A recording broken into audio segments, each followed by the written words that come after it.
A big dog show, as Debbie Cale described it later, although it had as much in common with a fashion show as anything else. As the McNabneys' trainers, it was Whalen and his daughter's job to get the McNabney horses ready for the exhibitions.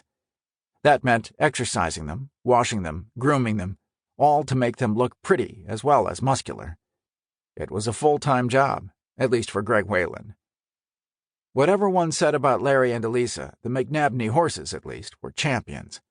One, Just a Lotta Page, Larry's yearling stallion, was worth at least $30,000 and maybe, quite soon, even a lot more. Tall, handsome, well-muscled, the sorrel-colored colt had a promising future in the American quarter-horse sweepstakes. If things went right, Just a Lotta Page could eventually be sold to a breeder for many times what he had originally cost, just $12,500, when Larry McNabney had bought him as an 8-month-old colt from Whalen at the first of the year. Quarter horses were Greg Whalen's business, had been for more than 40 years, ever since he'd quit riding rodeo bulls in his native Texas and started making money from horse fanciers instead.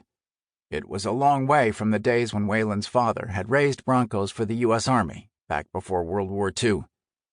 From his ranch near Clements, California, north of Stockton, Whalen was something of a cross between a coach, a confessor, a barber, and a chauffeur. His stock and trade was his knowledge of the American quarter horse breed. Greg bred the mares, picked the foals, raised them, trained them, then groomed them, mostly while acting as the agent of a steady stream of paying customers who formed the backbone of the horse show circuit. People, for the most part, with a superabundance of both time and money, and an animating interest in displaying both. Exhibiting an American quarter horse wasn't for either the faint of heart or the weak of pocket, as more than one trainer like Whalen had pointed out to a would-be client. In a sense, participating in horse shows was a bit like owning a large yacht. If you had to ask how much it cost, you couldn't afford it. A serious exhibitor, like Larry was turning out to be, could easily spend $100,000 in 1 year on obtaining a horse, training, board and care, veterinary fees, transportation, accommodation, and entry fees. And if the horse was a dog, so to speak, the money could never be recouped. Whalen had known the McNabneys for about 3 years. Larry, he knew, was a big-time lawyer from Nevada who had made a pile in personal injury lawsuits, mostly in Reno. Elisa, almost 20 years younger than Larry, was his 5th wife. She was the one who handled all the money. As Elisa had explained it to Greg's daughter, Debbie, Larry didn't like to be bothered with financial details. That was her job. Larry's income, when it came in great gushing gobs, Elisa had explained. It was the nature of the business of representing clients in personal injury cases. Feast or famine, as Elisa put it.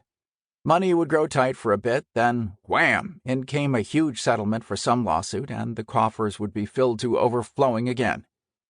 It all depended how fast Larry could make the insurance companies settle up and for how much.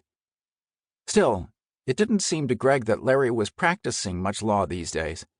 Ever since Greg had sold Larry Just a Lotta Page on January 1, 2001, Larry had spent most of his time, and a lot of money, showing the horse. So far, Whalen and the McNabneys had been pretty much all over the West with the prized animal. Scottsdale, Arizona, Las Vegas, Nevada, Central Point, Oregon, Monroe, Washington, Fallon, Nevada, and a number of venues in California where prize horses were similarly exhibited.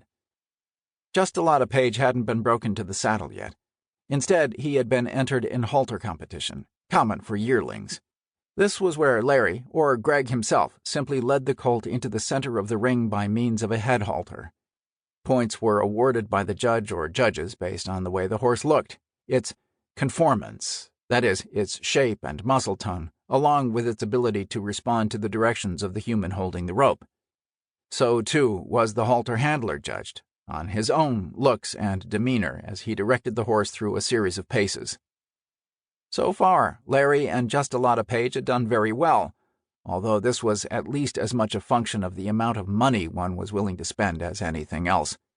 The more shows one entered, the more points might be accumulated.